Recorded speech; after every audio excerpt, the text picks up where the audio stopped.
London, you can go to New York, you can go to Oxford, you can go to Harvard. The biggest thing, the pillar of their success is Talha Pirzada is an aerospace engineer who spent years working in multinational companies like Rolls-Royce and Reaction Engines.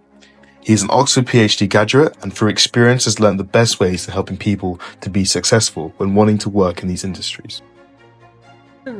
basically an average of the 5 people you meet, right? So with time you'll become their average. If those people are obese, you'll become obese. If those people are fit, if those people are healthy, if those people are looking after their mental health. I found very few people have 4 to 5 key things or 4 to 5 capacities which makes a complete leader. The first capacity. In today's episode, we are speaking to Talha Pirzada. Talha is a professor at University of Oxford. He's also done a PhD from there in textiles and rocket science. Talha is currently working on a program called OPP, Oxford Pakistan Program, which helps young talented individuals in Pakistan that are marginalized and helps them get opportunities and scholarships at Oxford University. We were honored to talk to Talha about his life philosophy. We spoke very important issues with him regarding energy and global warming. We hope you find this conversation as insightful as we did. And especially if you're a student, Talha is a library of knowledge. Please join us for this conversation and let's evolve together. Thank you for watching. So have you ever been a part of anything that's made like actual rockets? So I am currently working on a project which requires materials for rockets. This is an Ariane engine. So Ariane is a European rocket company. It's similar to SpaceX, but a European version.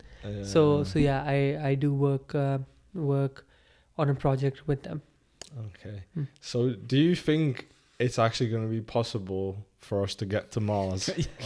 I think currently I'm reading a biography of Elon Musk, and I think no matter how crazy that guy is, the way he accelerates any of his businesses and the way he works on these projects, he's very, very passionate about them. And I think where we are right now in terms of space travel becoming commercialized. So just to give you an example, a couple of years ago, 4 or 5 years ago, we only had 1,000 satellites. Now we have 4,000.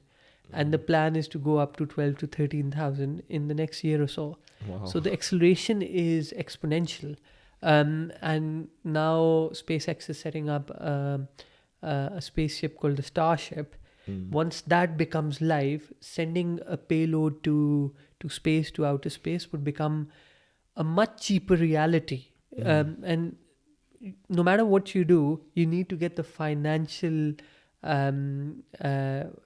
your financial model right. Yeah. So I think we're reaching the point where it's becoming commercially viable and the financial models becoming coming to a level where it's sort of going to be practical for us to first go to Mars, and then obviously if you can get a fleet of 100 starships or 200 starships going to Mars, then automatically it'll become a reality. How practical it is to live on Mars and colonize it, that doesn't really make much sense. But yeah, space travel as we know it would drastically change in the next 4 or 5 years. So what do you think that means for just the average person in the world? So human beings, we as a race, what defines the success or the development of the human race is how much energy it consumes per person, right? So if you think about how much energy we used to consume 100 years ago, that is the advancement of human race. And now how much energy that we use in kilowatt hours, that's what the advancement of us as a race is now. So that's how we define human race advancement in terms of the energy consumption that we require. Now, if you think about climate change, we sort of think that we have to conserve energy and we have to use less energy per se.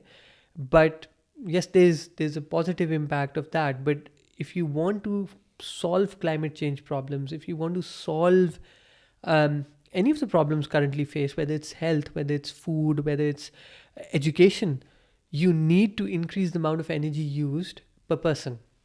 So as and when we become a race which can consume a lot more energy, can produce a lot more clean energy, we'll automatically reach the level where we can go into outer space. So a project I work on is nuclear fusion, and that's basically how energy is produced on the sun. So nuclear fission is what normally happens in the Splitting, world, right? which is splitting. Yeah. Nuclear fusion is when we combine the atoms together. That's what happens on the sun. And just to give you an idea, if the amount of energy that you consumed throughout your life was made from coal, it would fill this room 200 times.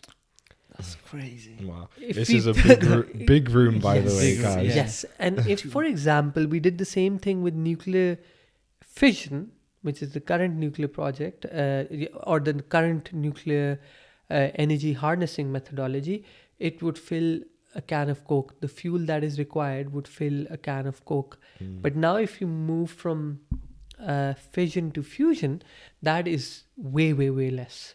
So automatically we can harness from a very small set of material, we can harness a lot more energy, and that energy is what is going to make us multiplanetary, because when you drive a car, it travels at 60 miles an hour, Yeah. and a spaceship, when it leaves the pull of gravity, it travels at 12 kilometers per second. Wow. 12 kilometers per Per second. second. That's That means I just came from Oxford. It would take me 4 seconds to come from Oxford. to Birmingham. to Just to give Birmingham. them reference. Yeah, and it took me, how long did it take me? It took me 1 hour 38 minutes, 1 hour 40 minutes. Yeah, that's So crazy. if you think about the perspectives, then obviously the energy that would be required to reach that speed is what we need, and that's going to change how we function as a race. Isn't there that physicist, I forgot his name, that he split like civilizations into like 7 categories? That's Absolutely. type 1 civilization will be able to harness energy from Absolutely. So again, this is a very, very, very, very good point. So I didn't want to go to that, but it's type 1 civilization, type 2 civilization, type 3 civilizations, and so on and so forth. And type 1 civilization is when you can harness energy from like from the sun and from nuclear, and you reach a point where you can sort of have enough energy to really propel yourself. And then type 2 is when you can harness energy from your galaxy, and so on and so forth. So by the end of this century, we would be type 1.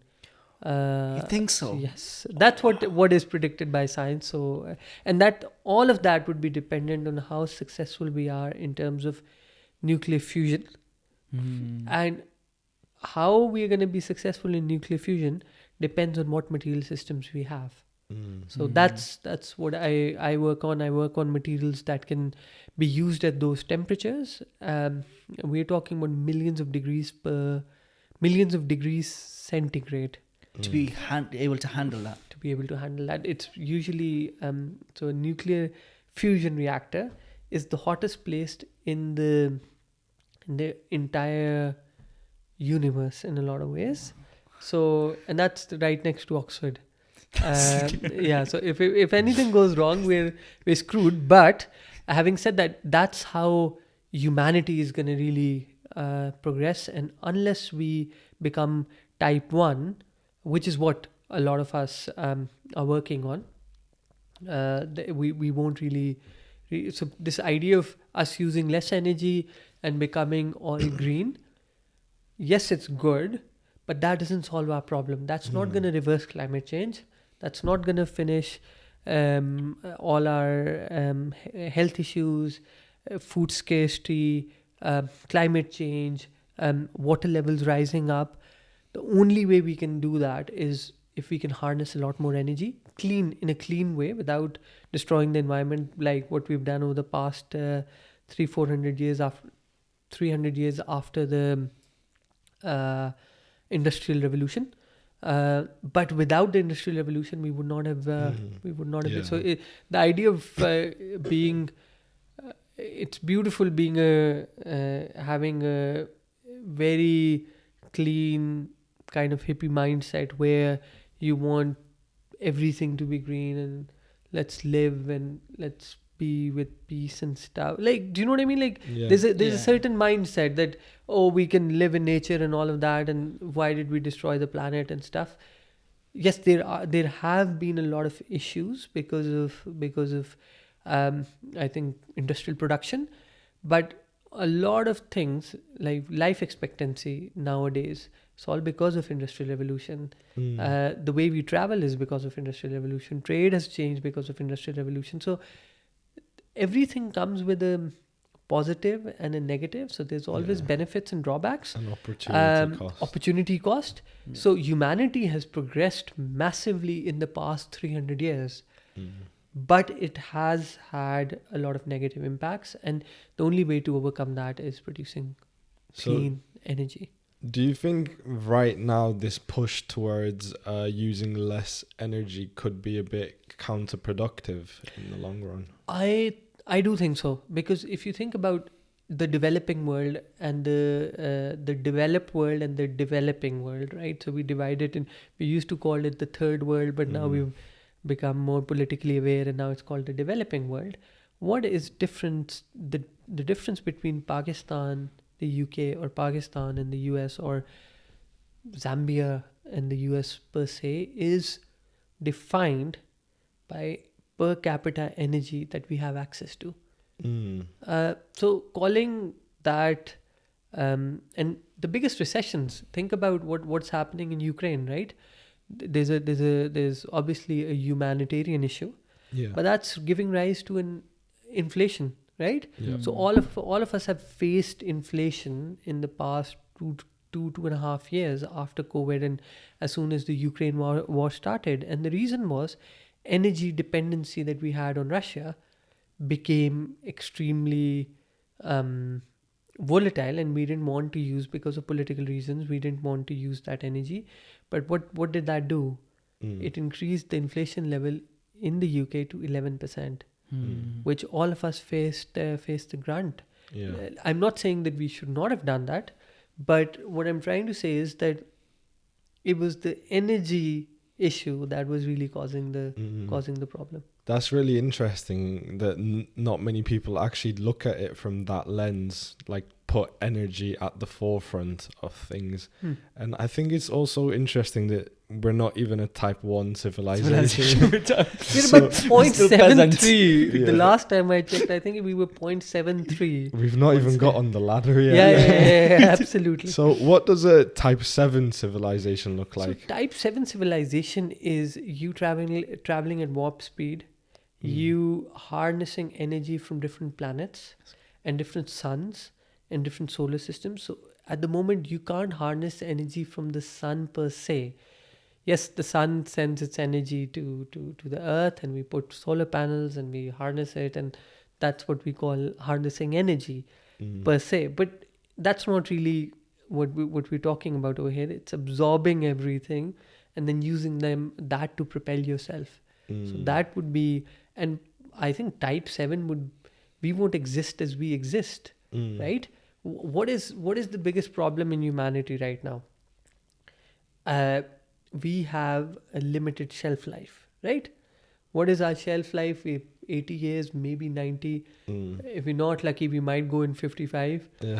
Depends on how much sugar we have. But in reality, there's a shelf life. But by type 7, we won't have a shelf life. We would have gone beyond that body.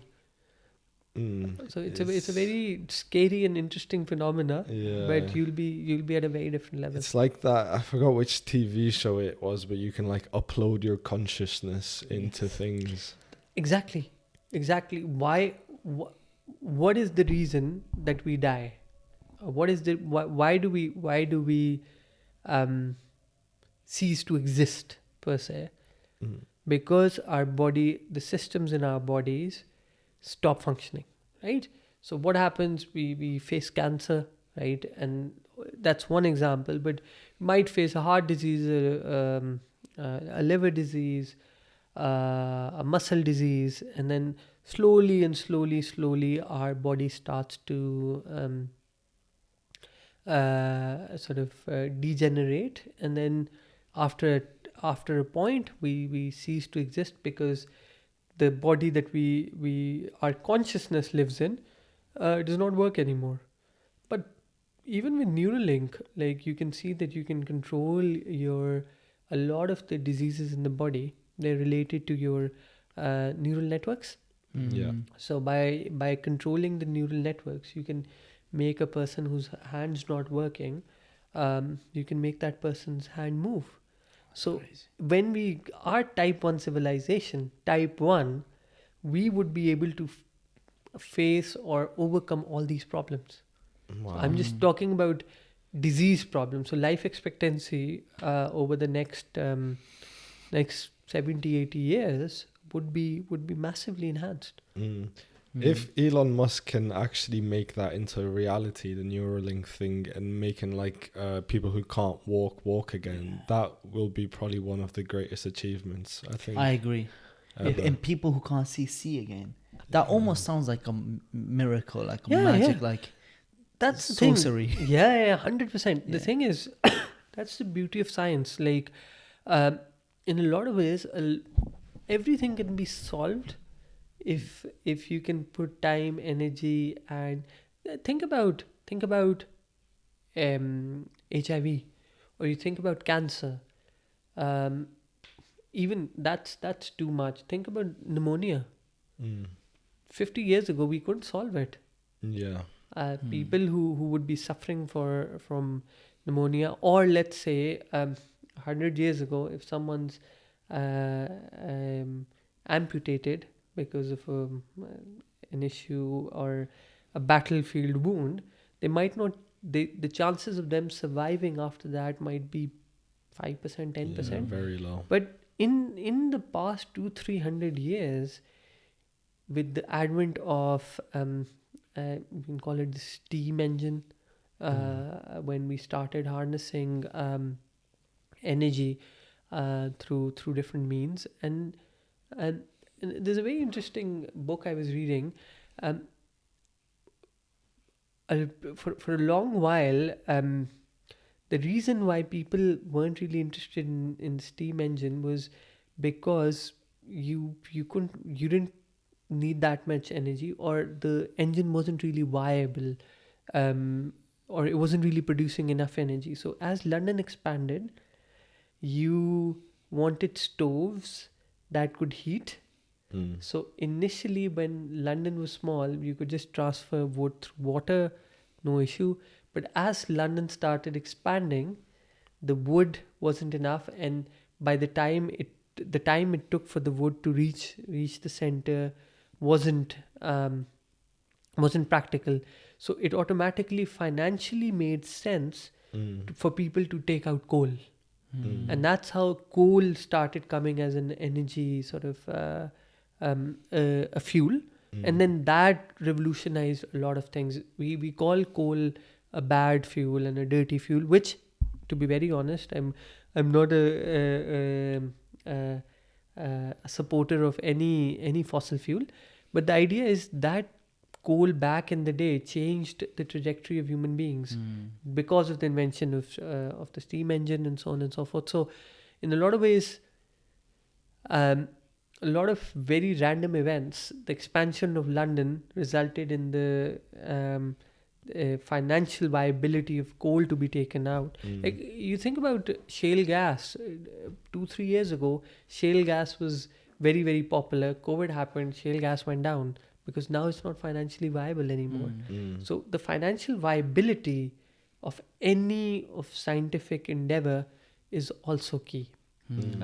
For us to become a multiplanetary species, the financial model needs to be correct.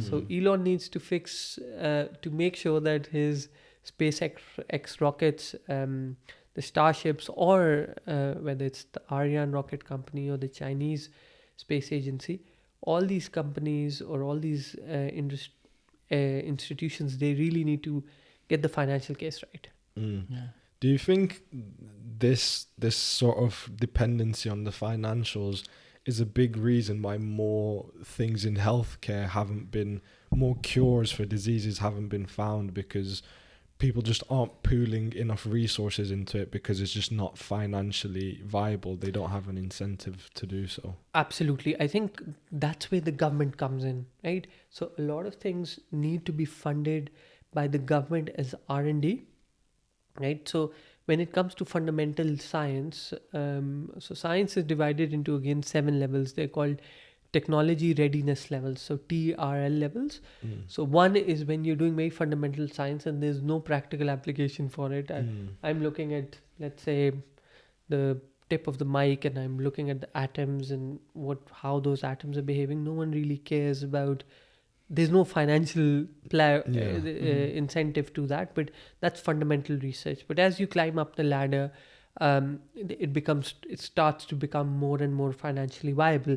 When it comes to TRL level 1, which is what fundamental science is, government needs to step in, and they need to invest money into fundamental research, because it would never be financially viable to carry out that research. So a lot of UK government invests a lot of money in R&D, and so does the US government. Almost half the US's military budget, which is 800 billion this year, goes in R&D. So that's why they develop so many technologies, and that's why they're ahead of the game. Because when you're investing 400 billion, maybe out of that only 10 billion is very productive, but that 10 billion's productivity is exponential. So automatically, when that 10 billion grows in 2 years, that 10 billion is 300 billion, 400 billion, then 2000 billion, trillions, and so on and so forth. So they have a lot more trial and error. That Absolutely. makes sense. It's the appetite for risk. That's one thing that we've lost in this country, unfortunately. Whether it's because we don't have enough money, or we don't have enough people who want to take the risk, because there might not be enough reward. Maybe it's due to taxation, the taxation being very high, or I can't really pinpoint, other than that we don't invest a lot of money in R&D. But people don't have the appetite to take risks. Whereas if you think about US, because there's a lot of finance there, people are willing to invest, and people are willing to take risks. And out of 10, one's going to work and make you a billionaire. Whereas over here, we don't even have the capacity or the money to do 3, right? So it's like rolling the dice, right? If you roll it 10 times, you're going to get a 6. But if you only have money to roll 3 times, there we go. Yeah. So what got you interested in science? Tell us a bit more about childhood. Because you know so much. You've done PhD in it. How did the journey start? So my mom was, she was very interested in stars and galaxy and so on and so forth. So she used to be very excited about science and excited about stars, galaxy, showing me videos and so on and so forth. But so that played a role, but also science was something that came naturally. I really enjoyed it. So when I was growing up, I was opening up stuff and never being able to close it. So being an engineer who only works in one direction, just opening stuff but never fixing it. And then curiosity just got to me. And then when I was 7th grade, 8th grade, I didn't understand how the hell a plane flew, right? Because it's metal, it's heavy. When I jumped, I always came back, and this bloody thing is flying with 400, 500 passengers. So it really fascinated me how it happened. and I think that fascination really stuck with me, and then I just started looking into it, and then one thing led to another, and then I did my undergrad in that, and then obviously then Did you do your undergrad in Pakistan? no, I did my undergrad at the University of Bath. In So, University yeah, of Bath? yeah, and then I did my masters from UCL, and then But your initial education was in Pakistan? yes, my schooling was in Your Pakistan. schooling was. So, what age did you come to the UK? 19. I was 19. 19. Yeah. And what was the reason? Um, higher education opportunities back in Pakistan are very limited. Mm. There's 4 or 5 good universities, max. But even those universities, they do teaching, but they don't do research. They don't expose you to. So, if you look at any civilization, you can go to London, you can go to New York, you can go to Oxford, you can go to Harvard. The biggest thing, the pillar of their success is diversity, right? If you cannot bring diverse people, diverse perspectives in a particular pot, you will not make it a melting pot of ideas. If nowadays successful companies, what do they work on? They increase their diversity. Successful teams, AstraZeneca had 11 it's COVID vaccine that was produced by Oxford, Yeah. had 11 scientists who were from 8 different nationalities. Oh, wow. Wow. That is the diversity of the team that managed to produce the vaccine, the quickest one out there, Yeah. right? So you need diversity, and unfortunately, back in Pakistan, I would not have been able to experience that. So my dad was he went to Harvard, so he thought might as well educate these people, educate my kids as much as he could, and he pushed us out. And I think it really worked well, because now we're way more equipped to even benefit Pakistan. It's not like we are just restricted to our lives here. We can do a lot of work sitting here. So I divide life into 3 phases. Khushal might have heard this before, but there's a learning phase, which is the first 25 to 30 years of life. You're focused on learning. You do a bit of earning and you do a bit of serving, but your main focus is learning. Then you enter the second phase of life, which is earning. That's where you really try to financially improve yourself so that you're capable enough to help a lot of other people. And the third stage is serving, where your full focus is on serving. You would spend maybe 20% of your time on learn. You never leave learning, obviously, Yeah. learning and earning, but your full focus on is the top bit, which is serving. So I think half of my learning stage was in Pakistan and half of it was here, and I feel very lucky to be able to study in institutions over here, because they've been absolutely brilliant. So speaking of serving, you are working on Oxford Pakistan program, OPP. Would you like to tell us more about that? So life is a lot of what I found really interesting is there's mathematics and then there's magic. So magic is something that does not make any sense, right? So if all of a sudden we saw a person sitting right next to me, we won't be able to comprehend it, and we'll say, okay, this is supernatural or magic, right? Now coming back to mathematics and logic, what mathematics and logic can tell you is if you put in 1 hour of work, you'll get 1 hour of output, right? You can learn more and you can put another hour. Now you're much more efficient. You've introduced a computer, or you let's say we're drilling a hole or we're digging a hole in your garden, right? So we put in 1 hour and we made a hole using a shovel.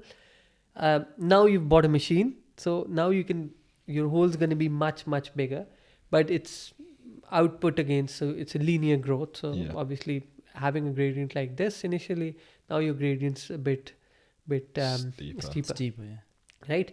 So coming back to OPP, when you do certain things which drive you emotionally, right? Which are a cause, which are in order to define them, you can define them which are things beyond you, right? You don't do it for you. You don't do it for your family. You do it for a cause that you feel is bigger than you.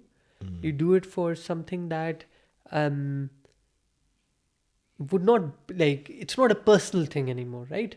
You're serving. Let's put it in that way.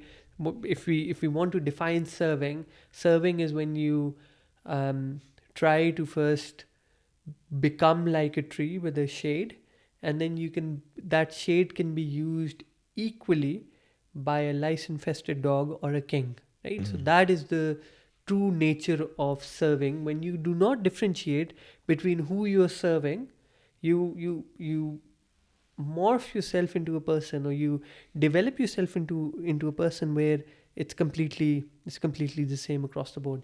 So coming back to OPP, we started this program 3-4 years ago, and we started looking at what were the biggest problems Pakistanis were facing at Oxford.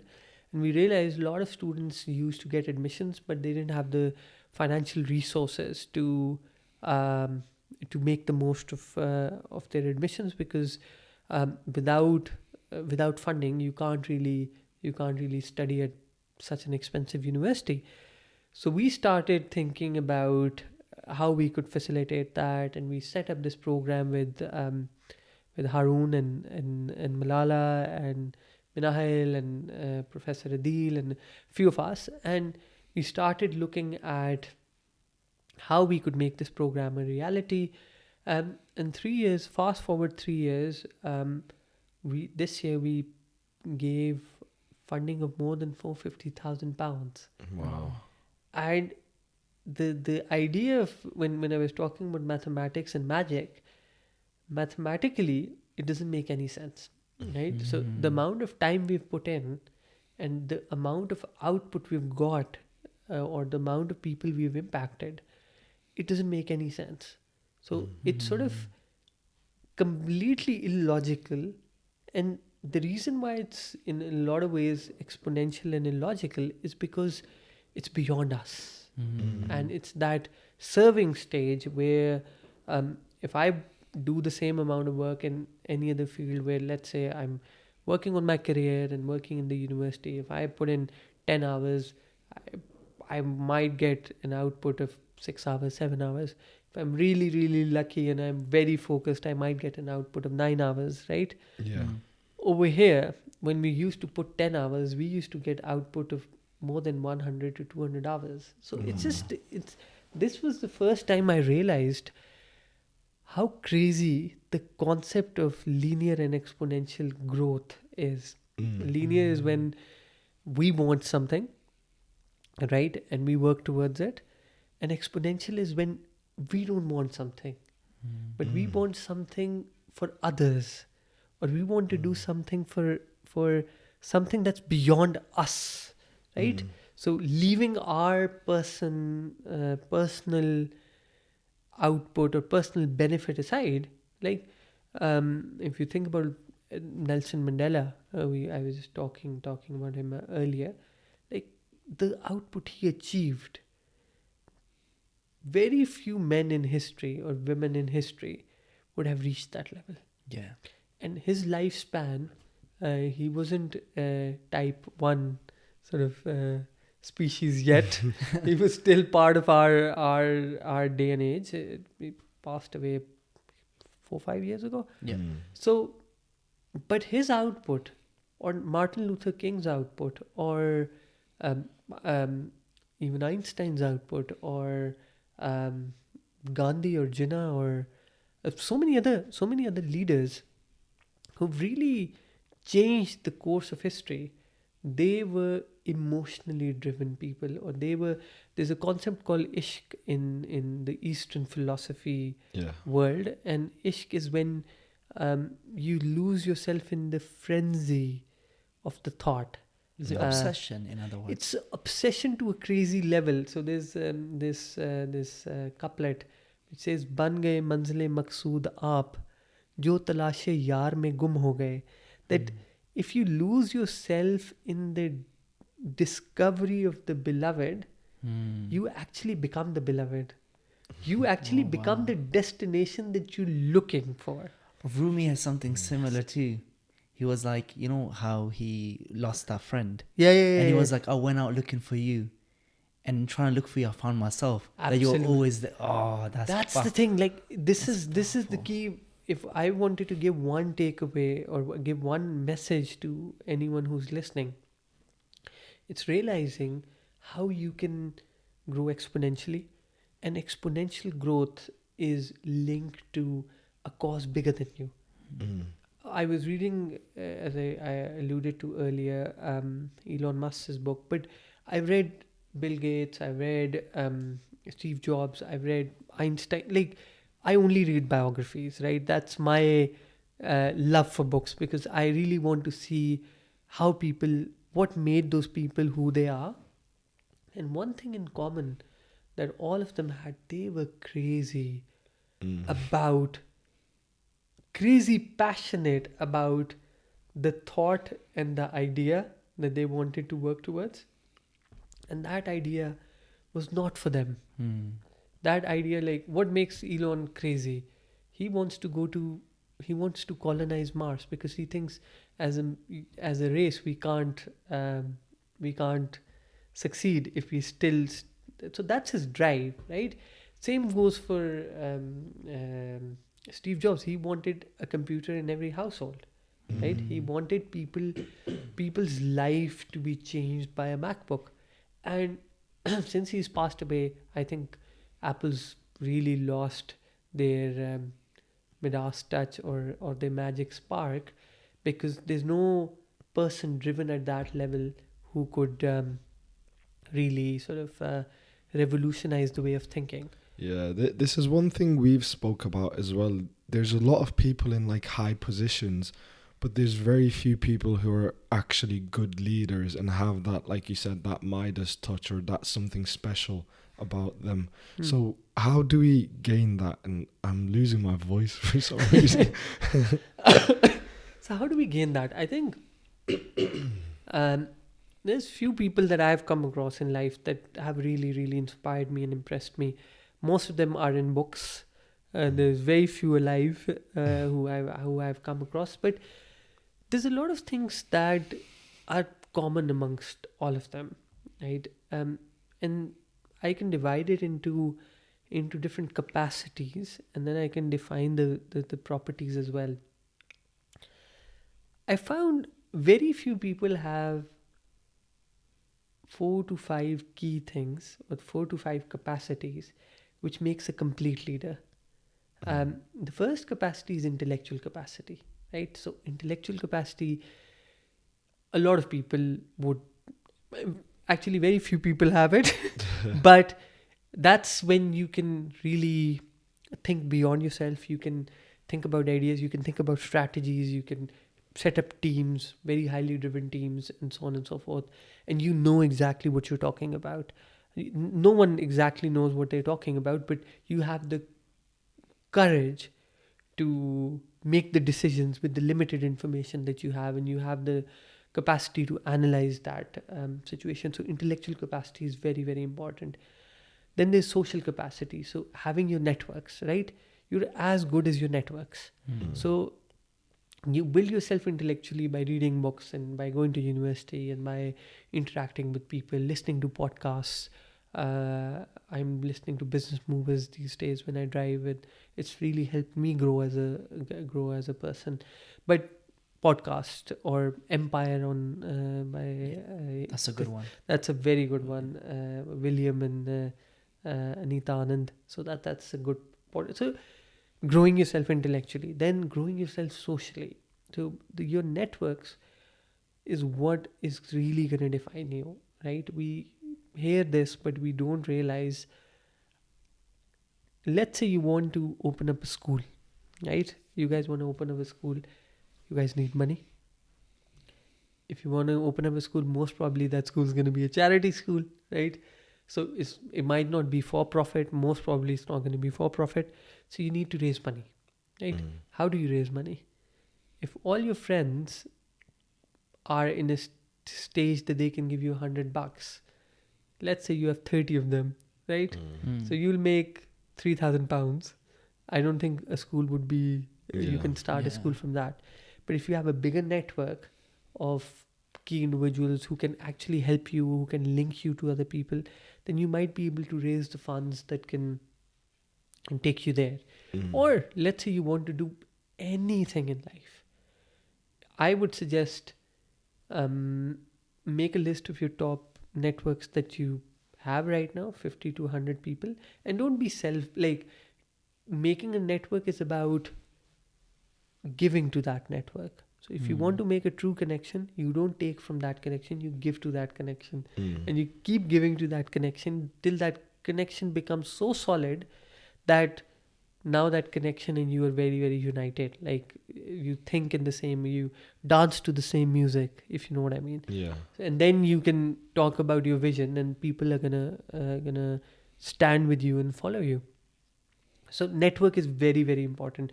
Make a list of the people you know how to maintain that network, and know how you want to grow that network. So Khushal, you were at King's. Keep yourself linked to King's. Go there, be part of their societies. If you guys are based in Birmingham University is down the corner. So grow your network. So intellectual, then your social, then there's financial. Anything that you want to do, you need finance. There was this book I was reading the other day. There was this very passionate guy who graduated from MIT, and he went to see this sage, and he was like, I feel like going to Africa and working in Africa with the leper community, and I want to improve this, and I just want to go, and but I've got a job here. And the sage was like, what do you do? And he was like, I'm working in the finance industry. And the sage looked at him and he said, you cannot pour from an empty bucket. First go fill your bucket, and then you can actually pour on people or benefit people. So like Yeah. help yourself, and then you can help others. Absolutely. Thinking about businesses, thinking about being independent, working for a few years, understanding how to organize yourself, and then working on things that can make you financially sort of stable, or even having those networks where you can really be very, very strong. And then the last thing, the fourth thing, and then the fifth thing. The fourth thing would be your political capacity. What I mean by political capacity is not you going into politics. This is politics, what you guys are doing. Yeah. A lot of people are listening to you. A lot of people would be motivated by what you do.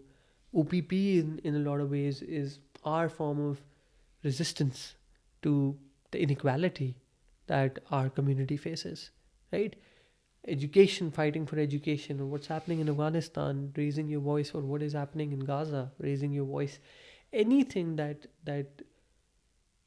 overcomes that oppression, or you talk against oppression, or you do something against oppression, or you help people who are being oppressed. And oppression is financial inequality. If someone has a lower financial status and they can't afford something, that is oppression by their environment, and you helping them is a sort of thing. And the last thing would be health. Never compromise on your health. If you have your health, you're good. If you don't have your health, you can have a filled up bucket and you'll still be miserable. So, Yeah. Exactly. So sorry, I went on for too long. No, it's that was okay. very good. I think another, in terms of networking, right? You said like have a good network, like the habit aspect as well. Like when you're with good friends with good habits, going to gym becomes so much easier. Reading books, all of these things, it's like positive peer pressure. So I think that like because your habits will essentially determine your Hmm. destiny in a way.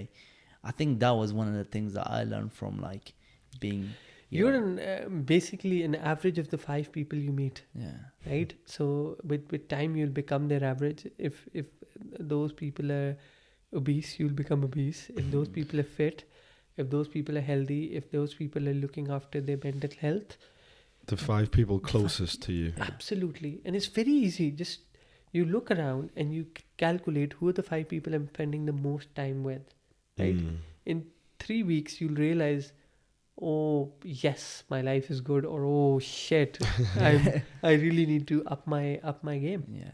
Who are your 5 people? Who are my 5 people? Yeah. So I time would be digital, right? And time could be spent face to face. So my wife Minahil, she graduated from Oxford in biochem, and now she's working in Barclays. So she's quite inspirational, and so I spend a lot of time with her. So since she's come in, my eating habits have drastically changed, improved. My podcast habits have drastically. I listen to a lot of business podcasts. Previously, I used to listen to different type of more history and stuff. So that's one person. The other person I would say is my brother. He's a professor in economics, so monetary economics. So economics is something that I've developed a lot of passion for. Then there is one of my friends, Haroon. He's a lawyer, but we Yeah, work on sick OPP. guy. Yeah, Yeah. OPP together. So he's someone I spend a lot of time with. Then there is my dad. I speak to him a lot on the phone, and he's a very motivational guy. So he's gonna tell you can achieve everything. Yeah. So he's like a merger of impractical, uh, practical person, because you need someone who's just blowing your not blowing your trumpet, but when you have doubts, someone's there to say, "No, you can do it. That's my guy. No, you can do it." That's my guy. So I Because think he sometimes believes more in me than I believe in myself. Yeah. He that's jokes. so important. Yeah. You need to have a cheerleader, Yeah. right? Someone who can cheer you on, and you can cheer the other person on. But and then the last bit would be my books. I love my books. So I would, at the moment, I'm reading 3, but like books are something that would be my go-to place. What books are you reading? So there's Perennial Philosophy by Aldous Huxley. That's a very, very good book. I would recommend. It's about, I think one thing that we miss nowadays is human beings. We are very spiritual creatures, right? You can give us mathematics, and you can be like, oh, this is beautiful, and we'll say, yeah, it's beautiful, and it is beautiful.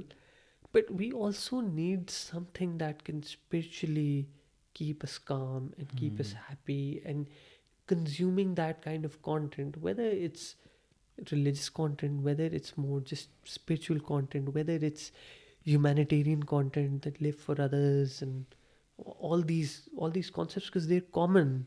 Like if you go from east to the west, every spiritual sage would say the exact same bloody thing. Yeah. Look after your neighbors, look after the people around you.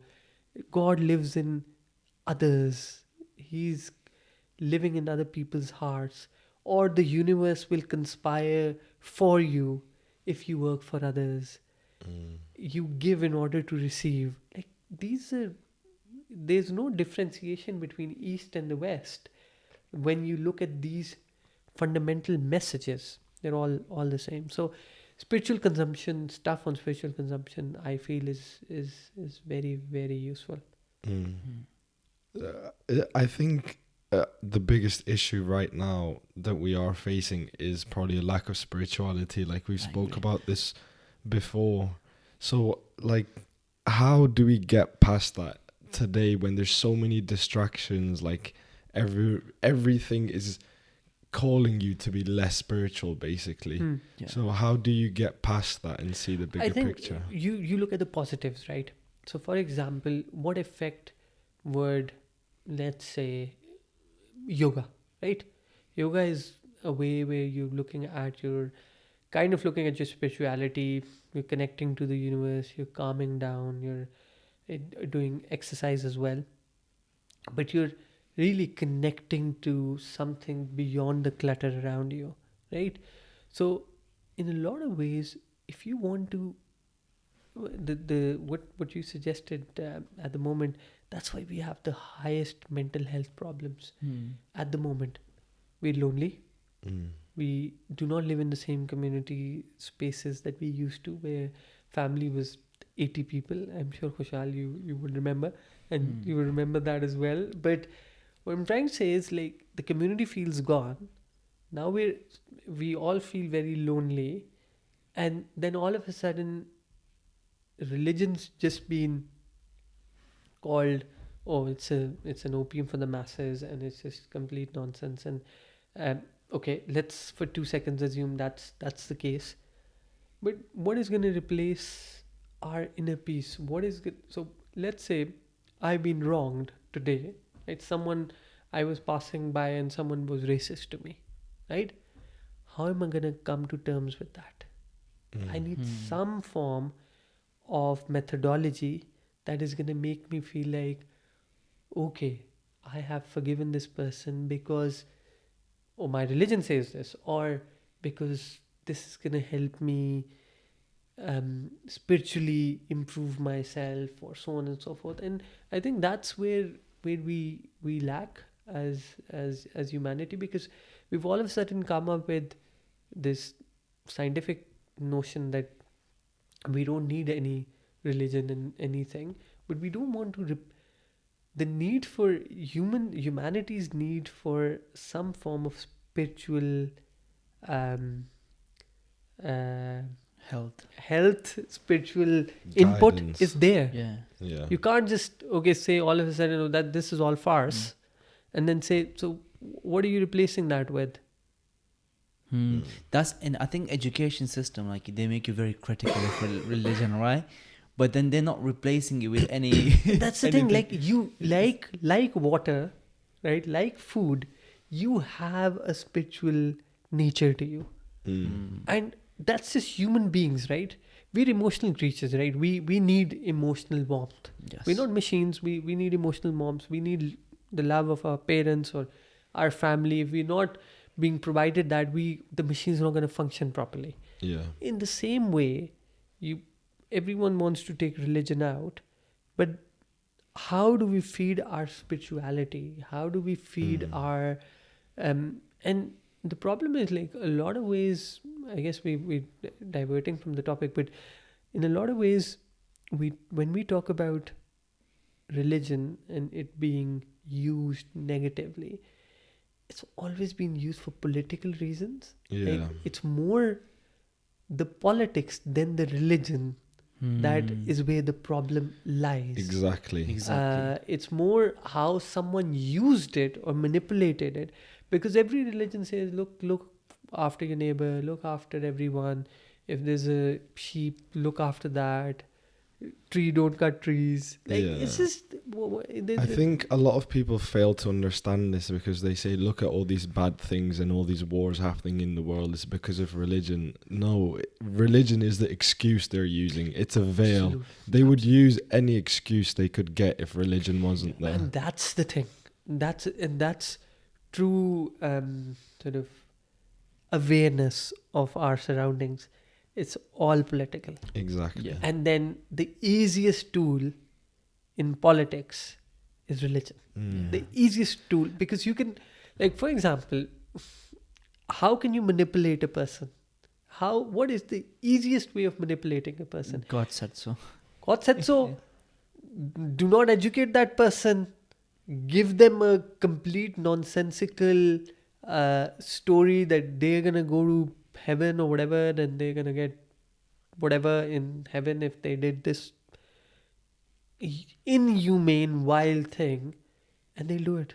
Yeah, and this has been the story since the beginning of time. Like, people, even when there was like little communities, 50 people in tribes, like cavemen, they were still like, they had the sun god and the powerful person who wanted you to do something for him would say, oh, the sun god's not going to be happy with you if you don't do that. So it's not just like a recent phenomenon where we've had these Abrahamic religions and they're apparently, according to these people, corrupting the world. Like, that's just not the case. And Absolutely. another thing as well, I think, in terms of science, I don't think science and religion contradict each other. I think they don't try and answer the same questions.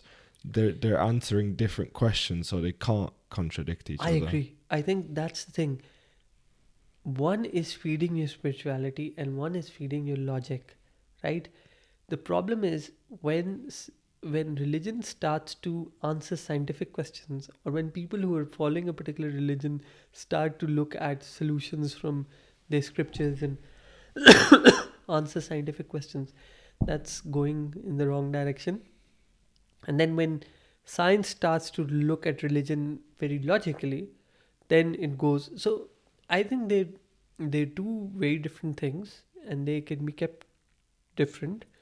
One is feeding how to answer the questions of the universe and how what's happening and how we're gonna exist and what are the how we're gonna, let's say, coming back to energy production, what we're gonna do. But spirituality is completely different. That's what keeps you happy. That's what makes you go to work every day.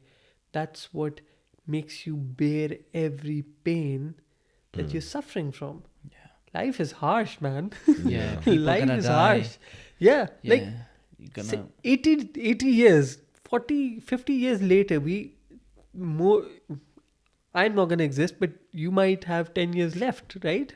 So 60 years from now, all three of us won't exist. Like, just the thought. How's science going to make us happy with that? happy with that. Yeah. It is really, it's a very scary thought, and to pretend it's not, I don't think people are being genuine with that. Yeah. But in terms of that lifespan thing, it's really interesting. Have you seen the Brian Johnson guy recently? I haven't seen. I followed him for quite a while, but I haven't seen what has happened recently. So he says he's going to live till he's 200 years old. Oh, really? Is that the guy who takes a lot of pills and stuff? Yeah, who tries to reverse age? He takes a lot of supplements. He takes blood from his kid who's like 18 years old or something. It is a bit weird, isn't it? But do you think that is a good thing for humans to want to basically be immortal and live for as long as possible? I'll tell you what, like, living for as long as you want, I don't think it's an ideal situation. Living with the people that you've grown up with and with that generation. Like, for example, there's gonna come a point in our life where we're gonna lose our parents, right? Loss is difficult to deal with, man. Yeah. So if you're living for 200 years, your grandkids are dead, your grandkids are dead, and you've lived through all of that misery. Why would I want to do that? Right? Like, and this idea of putting an 18-year-old's blood in you, I don't think that's gonna, and putting so many pills in you, I don't think that's gonna solve anything, to be honest. Like, it's better to be, there's a documentary on Netflix called Sanitarians. It's basically about people who is called blue zones, and there are different regions in the world where people are living above 100 years, and those regions this guy has actually studied. And the most important thing after health and good diet, before health and good diet, was the community. Really? The community is the key for people to live a healthy life beyond 100. Putting pills in you won't make you, I don't think it's going to make you happy. You remove spirituality. In all these communities, there was some form of spirituality, right? Whether it was the water god, or whether it was the whatever it was, or whether it was in Italy, in Sardinia, whether it was Christianity, and I'm not trying to defend religion over here, right? That's not my purpose. What I'm trying to explain is human beings need a few things. Spirituality is one of them. Community is another thing. Exercise is another thing. Healthy life is another thing.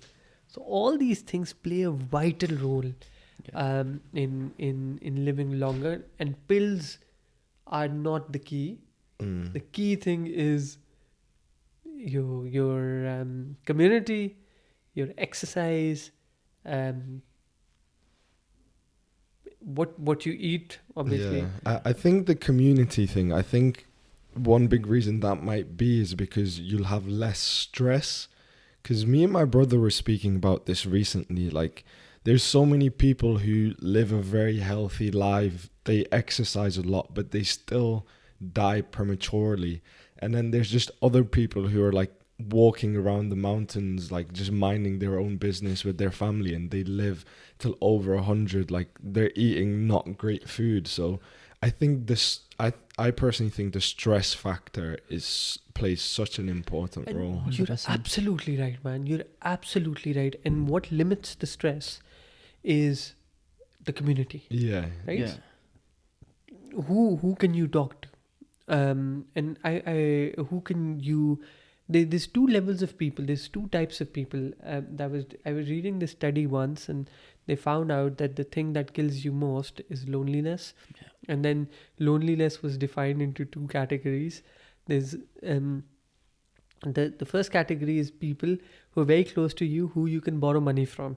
So that was the context, that you are so comfortable with them that you can say, yeah, give me 50 quid, and they'll be like, yeah, there we go. Even if they don't have it, they'll be like, okay, yeah. But you're comfortable enough with these people that you can ask them for money.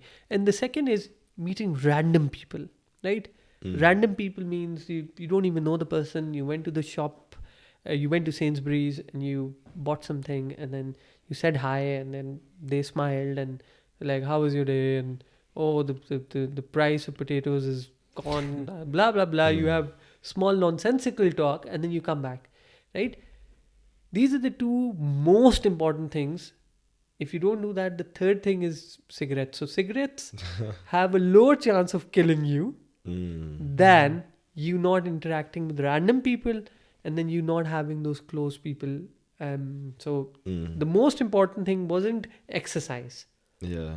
for longevity. You know, there was a study recently which apparently showed that too much exercise, and it wasn't even like a very significant amount. It was like over 4 times a week or something, I think, is actually apparently bad for you, and apparently it decreases your lifespan. Like, it's so weird, these studies, so many different studies all contradicting each other. It's so hard to tell. I think I'll tell you, like, logic is you can very easily